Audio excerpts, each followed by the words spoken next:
Assalamualaikum warahmatullahi wabarakatuh. Bismillahirrahmanirrahim. Alhamdulillahirabbil alamin. Assalatu wassalamu ala asrafil anbiya'i wal mursalin. Sayyidina wa maulana Muhammadin sallallahu alaihi wasallam wa ala alihi wa sahbihi ajma'in. Amma ba'du. Qala Allah Ta'ala fi kitabihil karim. A'udzu billahi minasy syaithanir rajim. Bismillahirrahmanirrahim.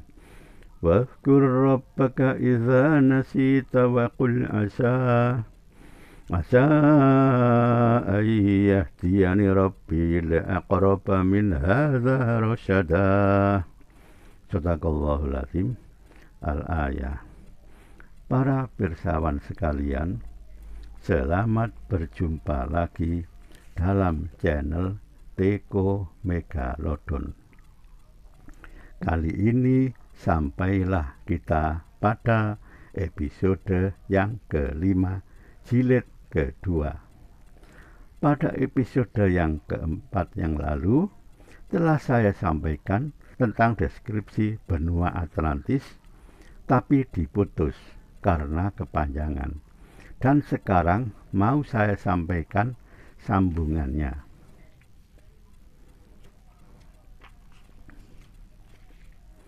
Menurut Theopompus, seorang orator dan ahli sejarah Yunani kuno yang tinggal di Chios, menegaskan bahwa Atlantis dihuni oleh manusia berukuran besar dan berumur panjang, juga pintar dan kuat secara militer, sehingga negeri-negeri sekitarnya menjadi takluk, dan kuat secara ekonomi, sehingga rakyatnya makmur, sehingga atap-atap rumah penduduknya terbuat dari emas. Dan dikatakan pada waktu itu lebih banyak emas daripada besi. Sedangkan pada buku Timaios, Plato berkisah, di hadapan selat Mensteheigelisi ada sebuah pulau yang sangat besar. Dari sana kalian dapat pergi ke pulau lainnya. Di depan pulau-pulau itu adalah seluruhnya daratan yang dikelilingi samudera, yang dikelilingi laut samudera. Itu adalah kerajaan Atlantis. Dan pada buku Kritias, Plato juga menulis, panjang pulau Atlantis adalah 550 km dan lebar 370 km. Kota utamanya berbentuk lingkaran, dikelilingi saluran air dengan keliling daerah mencapai 10.000 stadia atau sekitar 1.850 km. Referensi tentang Atlantis diterima Plato melalui Kritias. Kritias mendapat cerita dari kakeknya yang juga bernama Kritias. Kritias dapat cerita dari bapaknya yang bernama Dropides. Dropides mendapat cerita atau informasi dari temannya yang bernama Solon. Solon adalah seorang ahli syair dan negarawan Yunani kuno yang bersama beberapa temannya pada abad ke-6 sebelum Masehi pergi ke kota Sais di Mesir. Di kota Sais, Solon bertemu dengan pendeta Osos dan teman-temannya, antara lain Psenopis Heliopolis dan Sonkis Saite. Lalu Solon diajak ke kuil Neid. Di situ terdapat arsip dokumen sejarah Athena kuno. dan benua Atlantis yang dicatat pada papiri di hieroglif Mesir.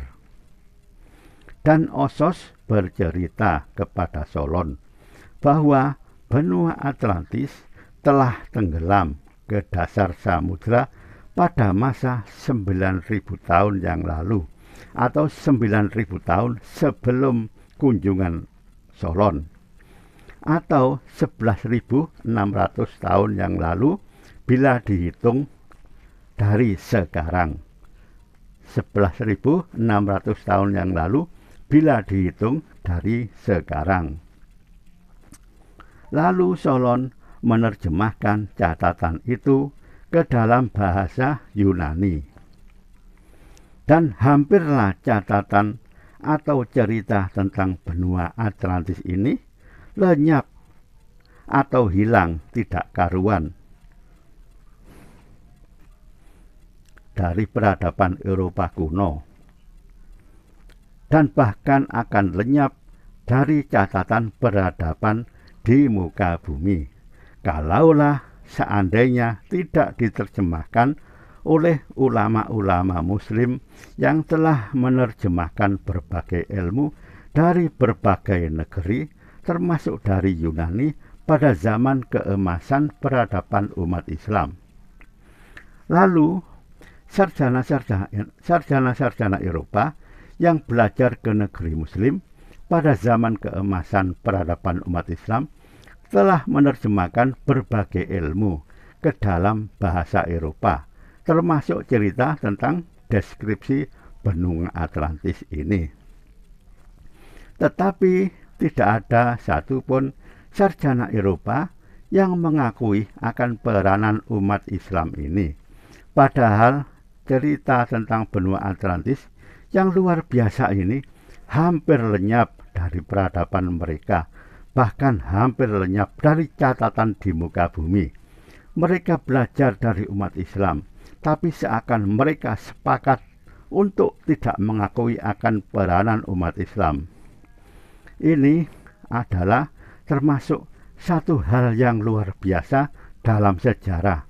Ialah cara-cara yang sistematis dari penulis-penulis Eropa untuk menghilangkan anggapan bahwa pengetahuan yang mereka peroleh adalah berasal dari umat Islam.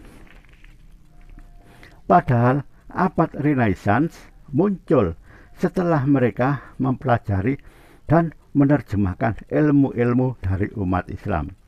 Tidak ada satupun para penulis tentang adanya benua Atlantis yang menyinggung peranan umat Islam. Tetapi sarjana yang jujur akan mengakui bahwa umat Islam adalah jembatan yang menghubungkan antara peradaban Eropa lama dan peradaban Eropa baru. Dan setelah melalui jalan berliku, akhirnya sampailah kisah tentang benua Atlantis kepada kita. Nah, para pirsawan sekalian, sampai di sini sudah jelas bahwa zaman benua Atlantis kejadiannya sebelum Nabi Adam alaihissalam menghuni muka bumi ini. Jadi manusia-manusia Atlantis adalah manusia-manusia sebelum Nabi Adam alaihissalam menghuni muka bumi ini. Para pirsawan sekalian, sementara kita cukupkan sampai di sini dulu deskripsi tentang benua Atlantis ini. Selanjutnya mari kita ikuti tentang jejak-jejak adanya benua Atlantis pada episode berikutnya. Mohon maaf, sampai jumpa. Billahi taufiq wal hidayah. Wassalamualaikum warahmatullahi wabarakatuh.